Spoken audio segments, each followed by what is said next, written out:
Friday என்ன சமையல்? இன்னைக்கு ஃப்ரைடே வந்து சிக்கன் பிரியாணி. விறுவிறுப்பா போகுது. விறுவிறுப்பாத்தே போகும். மணி என்ன மணி 3:30. விறுவிறுப்பாத்தே போகும். லேட் ஆயிடுச்சு இன்னைக்கு வீடெல்லாம் க்ளீன் பண்ணி. 3:30 ஆகி இந்நேரம் மற்ற வீட்டிலலாம் சாப்பிட்டு தூங்கியிருப்பாங்க. ஆமா, காலையில எந்திரிச்சு வீட்டெல்லாம் க்ளீன் பண்ணிட்டு அதுக்கப்புறம் கறியை கழுவி அப்புறம் எல்லாம் இஞ்சி வெள்ளப்படி எல்லாத்தையும் உரிச்சு வைக்க லேட் ஆயிடுச்சு. இப்போதே நம்மள போட்டிருக்கேன் சிக்கன் கிரேவி இதை ரெடி பண்ணிட்டேன். Chicken gravy. ஆமா, அப்புறம் தயிர் பச்சடி பிரியாணி போட்டிருக்கேன். இது ஒரு 10-15 நிமிஷம் ஆகும். அதுக்கப்புறம் சாப்பிட்டுக்கலாம். இன்னும் பாவாலை காணோம். ஹார்னுக்காண்டி இன்னைக்கு பிரியாணியா யாருன்னு? ஹார்னுக்காக எனக்கு அவனுக்கு எனக்கு தான் பிரியாணி. யாரெல்லாம் தொட்டக்கூடாது. நான் மட்டுமே சாப்பிட போறேன் எல்லாத்தையும். அந்த சட்டி பூரா நானே மூங்க போறேன். யாரும் தொட்டக்கூடாது சொல்லிவிட்டேன். 2 நாளைக்கு பிரியாணியாடா உனக்கு? ஒரே நாள்ல அந்த இது மதியத்துக்கு சாப்பிட்டு காலி பண்ணி எல்லாத்தையும். நைட்டுக்குள்ள யாரும் கிடையாது.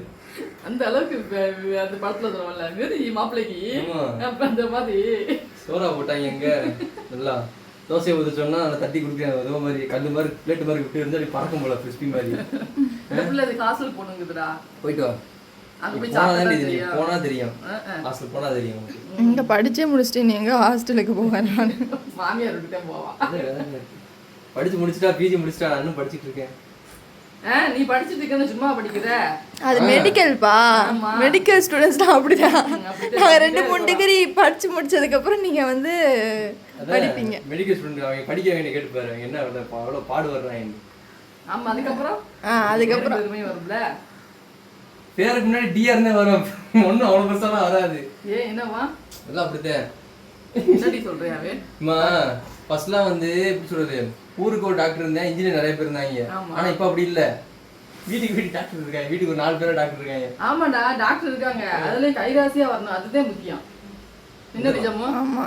ஊருக்கு எல்லாம் டாக்டர் இருப்பாங்க, கைராசி அதுதான் முக்கியம். போனா இவங்கிட்ட போனா சரியாகும் அப்படின்ட்டு அந்த மாதிரி படிக்கணும்.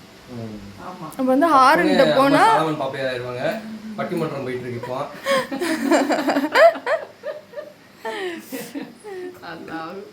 ஓகே, இன்னைக்கு எங்கள் வீட்டில் ஃப்ரைடே பிரியாணி. உங்கள் வீட்டில் இன்னைக்கு என்ன குழம்பு என்ன சாப்பாடுன்னு கமெண்ட்ல சொல்லுங்க.